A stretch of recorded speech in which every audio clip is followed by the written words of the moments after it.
السلام علیکم۔ Golden voice story میں خوش آمدید۔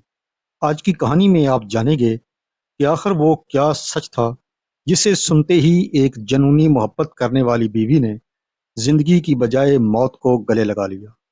کیا وہ خودکشی تھی یا ضمیر کی عدالت میں ملنے والی سزا؟ بیوی کے وفات کے چند ہی دن بعد ایک باپ نے گھونگھٹ کے پیچھے کس کا چہرہ چھپایا تھا؟ کیا مرد واقعی اتنا بے وفا ہوتا ہے یا اس نکاح کے پیچھے کسی کی زندگی کی سب سے بڑی واپسی تھی؟ جب گھونگھٹ اٹھا اور سامنے وہی چہرہ نظر آیا جو قبر میں دفن ہو چکا تھا، تو کیا وہ بھوت تھا یا اس جڑواں چہرے کے پیچھے وہ حقیقت چھپی تھی جسے 20 سال تک اندھیری کوٹریوں میں دفن رکھا گیا؟ کہانی شروع کرنے سے پہلے گزارش ہے کہ اگر آپ چینل پر نئے ہیں تو چینل کو سبسکرائب کر لیں اور کمنٹ کر کے یہ ضرور بتائیں کہ آج کی کہانی آپ کو کیسی لگی ہے۔ اب چلتے ہیں کہانی کی طرف۔ زندگی کبھی کبھار انسان کو ایسے موڑ پر لا کھڑا کرتی ہے جہاں سے واپسی کا ہر راستہ مسدود نظر آتا ہے۔ میری کہانی بھی کچھ ایسی ہی ہے۔ شہر کے ایک پرانے محلے میں ہمارا چھوٹا سا گھر تھا جہاں خوشیاں کبھی دستک دینا بھول گئی تھیں۔ میرے 3 چھوٹے بہن بھائی تھے اور ہم سب کا واحد سہارا بظاہر ہماری ماں تھی، لیکن گھر کی فضاؤں میں ہمیشہ ایک عجیب سی گھٹن رہتی تھی۔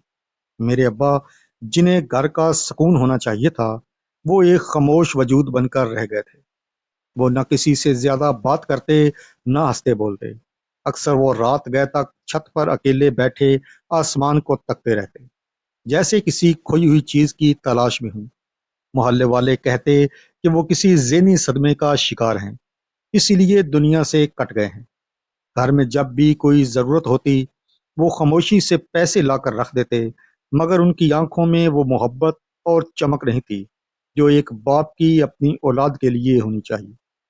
میری ماں، جو گھر کے تمام فیصلے خود کرتی تھی، اکثر ابا کے اس بے رخی پر نالاں رہتی۔ وہ انہیں خوش کرنے کی ہر ممکن کوشش کرتی، ان کے لیے اچھا کھانا بناتی، ان کی خدمت کرتی، مگر ابا کا دل جیسے پتھر ہو چکا تھا۔ جب ماں حد سے زیادہ اصرار کرتی تو ابا غصے میں آ کر گھر سے باہر نکل جاتے۔ میں اپنی ماں کو اکثر مصلے پر روتے دیکھتی۔ وہ اللہ سے ابا کی توجہ مانگتی، مگر ابا کے دل کی بنجر زمین پر ان کے آنسوؤں کا کوئی اثر نہ ہوتا۔ ہمیں لگتا تھا کہ ابا ظالم ہیں جو اتنی نیک اور خدمت گزار بیوی کی قدر نہیں کرتے۔ ہمیں ماں ایک مظلومہ نظر آتی تھی جو ایک بے حس شوہر کے ساتھ زندگی کاٹ رہی تھی، لیکن ہمیں کیا معلوم تھا کہ اس خاموشی کے پیچھے ایک بہت بڑا راز چھپا ہے، اور جس محبت کو ہم یک طرفہ سمجھ رہے تھے، اس کی بنیاد ہی ایک خوفناک جھوٹ پر رکھی گئی تھی۔ میری یہ خالہ تھیں جو اکثر ہمارے گھر آتی تھیں، لیکن اب ان کا آنا جانا بہت بڑھ گیا تھا۔ میں نے محسوس کیا کہ جب بھی خالہ آتیں، وہ میرے ابا کو مخصوص اشارے کرتیں اور پھر وہ دونوں کمرے میں جا کر گھنٹوں سرگوشیاں کرتے۔ میں ابھی کم عمر تھی، لیکن اتنی ناسمجھ بھی نہیں تھی کہ یہ نہ سمجھ سکوں کہ کچھ غلط ہو رہا ہے۔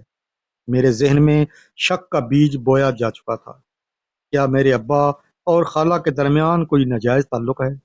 کیا وہ میری ماں کو دھوکہ دے رہے ہیں؟ یہ سوچ کر میرا دل خالہ کے لیے نفرت سے بھر گیا۔ دوسری طرف میرے ابا اور اماں کے درمیان جھگڑے بڑھتے جا رہے تھے۔ ابا ذرا ذرا سی بات پر اماں سے لڑنے لگتے۔ میں نے ایک دن ہمت کر کے اماں کو سمجھانے کی کوشش کی کہ وہ ابا کا خیال رکھیں، ورنہ وہ کسی اور کی طرف مائل ہو جائیں گے۔ اماں نے غصے میں آ کر مجھے جھڑک دیا اور کہا کہ اگر میں نے دوبارہ ایسی بات کی تو وہ میری زبان کاٹ دیں گی۔ وہ ابا سے جنونی حد تک محبت کرتی تھی اور ان کے خلاف کچھ سننا گوارا نہیں کرتی تھی۔ شک جب یقین میں بدلنے لگے تو وہ انسان کو کھا جاتا ہے۔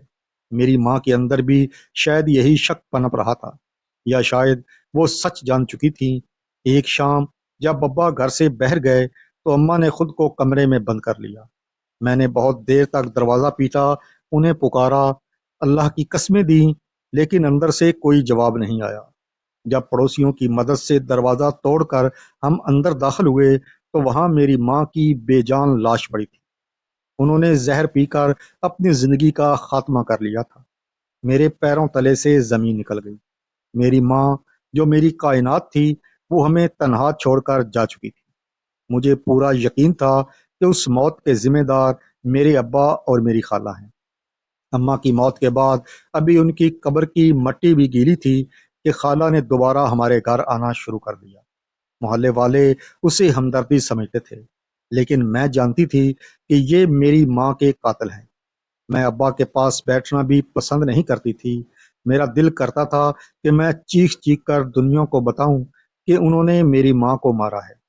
کچھ دن بعد اطلاع ملی کہ خالہ کا نکاح کسی انور نامی شخص سے طے پا گیا ہے۔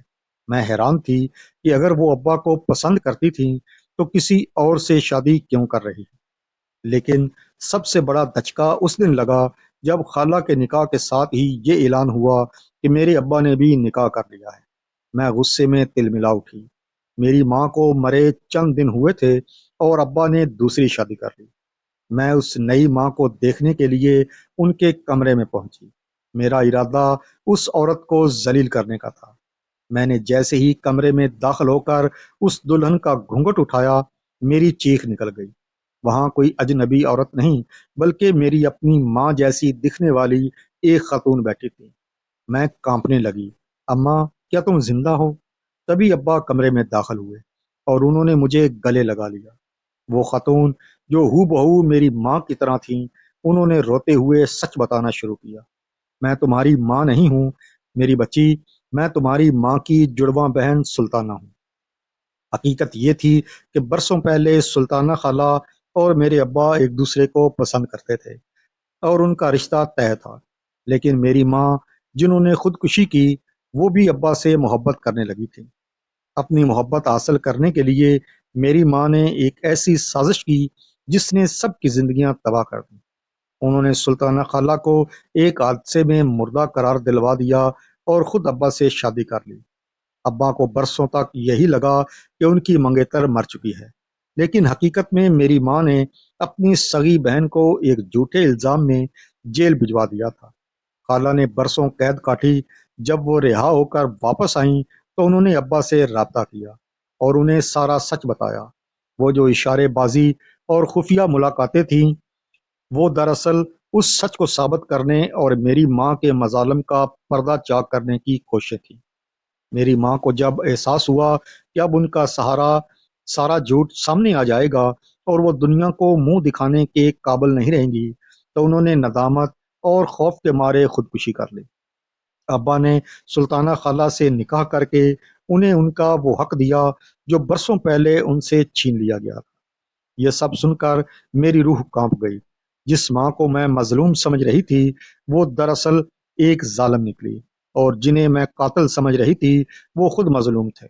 سلطانہ خالہ نے مجھے سگی بیٹی کی طرح گلے لگایا اور مجھ سے وعدہ کیا کہ وہ مجھے کبھی اکیلا نہیں چھوڑے گی۔ آج خالہ سلطانہ میری ماں کی جگہ ہیں اور انہوں نے ثابت کیا کہ ماں صرف وہ نہیں ہوتی جو جنم دیتی ہے، بلکہ وہ ہوتی ہے جو دل میں ممتا رکھتی ہے۔ میں نے اپنی زندگی کا سب سے بڑا سبق سیکھ لیا تھا، کبھی بھی ادھورے سچ اور زہری حالات کی بنیاد پر کسی کے بارے میں فیصلہ نہ کرو۔ سچ اکثر ان تہوں کے نیچے چھپا ہوتا ہے جنہیں ہم کبھی دیکھنا ہی نہیں چاہتے۔ میری ماں نے حسد اور خود غرضی میں آ کر اپنی دنیا اور آخرت دونوں برباد کر لی۔ ان کا انجام ہم سب کے لیے ایک تازیانہ ہے کہ دوسروں کے حقوق غصب کر کے حاصل کی گئی خوشی کبھی دیر پا نہیں ہوتی۔ یہ کہانی انسانی فطرت کے تاریک پہلوؤں، حسد، انتقام اور آخر کار سچ کی فتح کی عکاسی کرتی ہے۔ ہمیں سکھاتی ہے کہ گناہ چھپائے نہیں چھپتے اور ان کا انجام ہمیشہ عبرتناک ہوتا ہے۔ اگر آپ کو یہ کہانی پسند آئی ہو تو گولڈن وائس سٹوری کو ضرور سبسکرائب کریں، کیونکہ یہاں آپ کو ایسی ہی دلچسپ، سبق آموز اور دل کو چھو لینے والی کہانیاں ملتی رہیں گی۔ اگلی ویڈیو تک کے لیے اپنے میزبان کو اجازت دیں۔ اللہ حافظ۔